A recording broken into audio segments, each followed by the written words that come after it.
Okay, so this unit is going to cover learning. There are 3 types of learning that we're going to be talking about: classical conditioning, operant conditioning, and observational learning or modeling. Today we're going to focus on classical conditioning. Classical conditioning is the baby of Ivan Pavlov.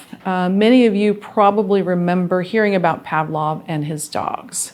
Pavlov was a physiologist, and he was studying digestion in dogs.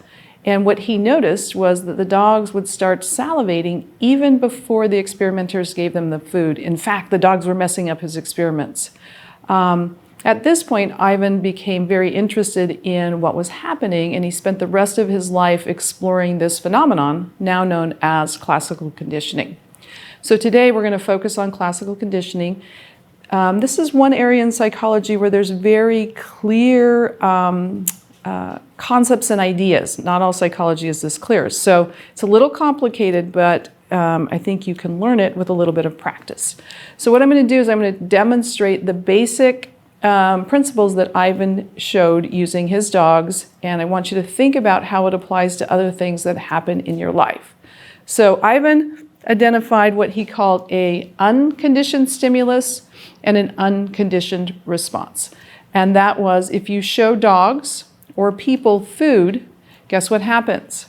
We start to salivate. Just my talking about food is going to get you salivating. So think about food for a minute, and you're going to have an increase in your salivation. This is called unconditioned stimulus, unconditioned response. So we have salivation. The dog is going to salivate. And we have food. So when you present food, the dog will salivate. This is the unconditioned stimulus, and this is the unconditioned response. What Pavlov then did was he started to think of the experimenters were like a cue that the food was coming, and then the dog would salivate. So what he did is he ended up pairing a bell with the food. Bell plus the food, and then the dog would salivate. The bell is known as the neutral stimulus. And he would do this over and over again, and then eventually you could ring the bell and the dog would salivate. At this point, this becomes what we call the conditioned stimulus, and this becomes the conditioned response. This is a process we call acquisition.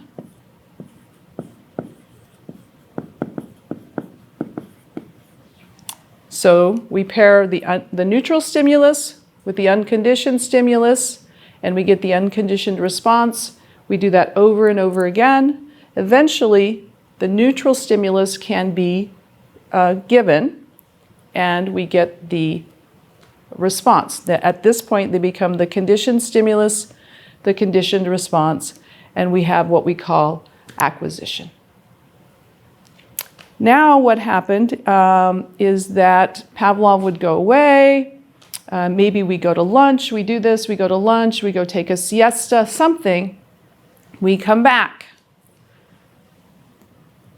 Actually, let's back that up a little bit. Before we go to lunch, what we're going to do is we're going to do the bell over and over again. Eventually, we will ring the bell. The dog will not salivate. This is a process we call extinction.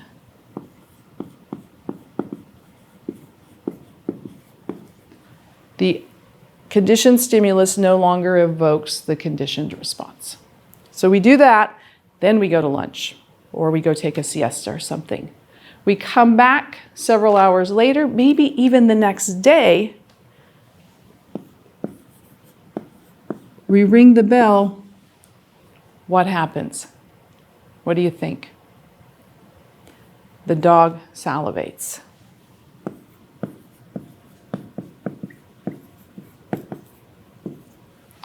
We call this spontaneous recovery.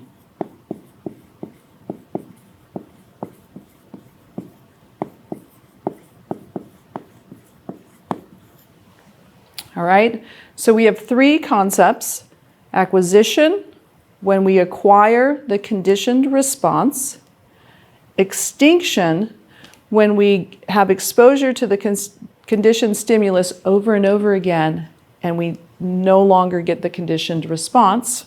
That is extinction.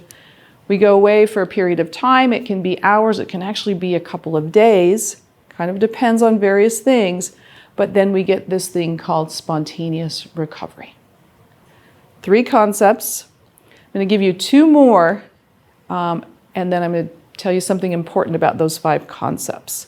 So let's say we back up a little bit. We have paired the bell with the food. Over and over again, we now have acquisition. We have the conditioned stimulus and the conditioned response. Instead of the bell, I'm going to present a tone.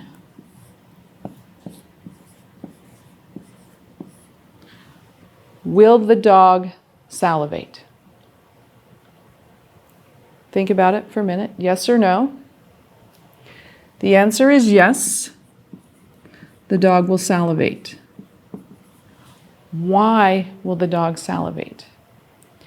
Well, we're going to assume the dog would salivate, okay? But we're going to assume that because the tone is similar enough to the bell that the dog can generalize. We call this generalization.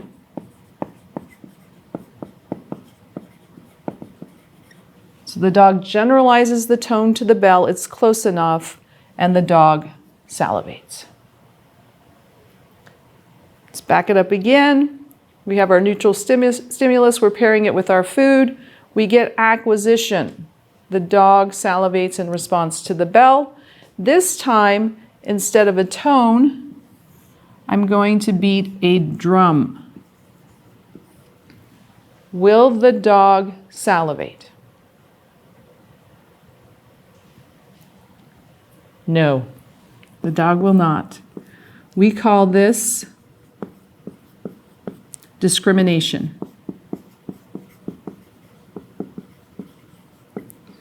The dog is able to discriminate between the two stimuli.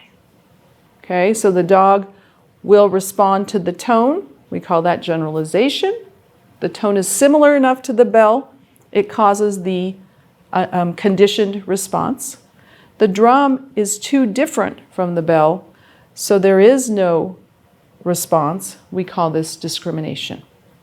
Five concepts: acquisition, extinction, spontaneous recovery, generalization, and discrimination. We're talking about classical conditioning. It's important to remember that with operant conditioning, which will be covered a little bit later in the unit, these five principles also apply. We will have acquisition, extinction, spontaneous recovery, generalization, and discrimination. Want to back up a little bit to the unconditioned stimulus and unconditioned response. Pavlov spoke about presenting food and having the dog salivate. These are naturally occurring responses, so things that happen automatically to us. Other examples of the unconditioned stimulus and response are things like if someone blows a puff of air in your eye, you'll blink. You can't control that. It's beyond your control. Sometimes when you're peeling an onion, you start to cry. That's an unconditioned stimulus. When a loud bang or noise occurs, you jump, you're startled, right? That is an unconditioned stimulus. In the real world, we sometimes apply this to things like substance abuse. People who have a history of substance abuse experience what we think of as both classical and operant conditioning, but we're going to talk about the classical conditioning response. There's been studies that have shown that people who have had an addiction history and are currently sober, sometimes when they're exposed to cues that remind them of people, places, or things where they used, their brain begins to react as if they're using the drug. So they're having spontaneous recovery in response to an unconditioned stimulus, a conditioned stimulus, their friends, the location, whatever it might be, and their brain is beginning to respond as if they're actually using the substance. Not as powerful or not as strong as if they're using the substance, but similar to that. And in many cases, that increases their motivation or their drive to actually use the drugs. So you can have people who've been clean for years and they're suddenly exposed to a very strong cue and conditioned stimulus, and they begin to have a conditioned response. Puts them at high risk at that moment for possible relapse. So that's one of the ways that we apply classical conditioning in real life.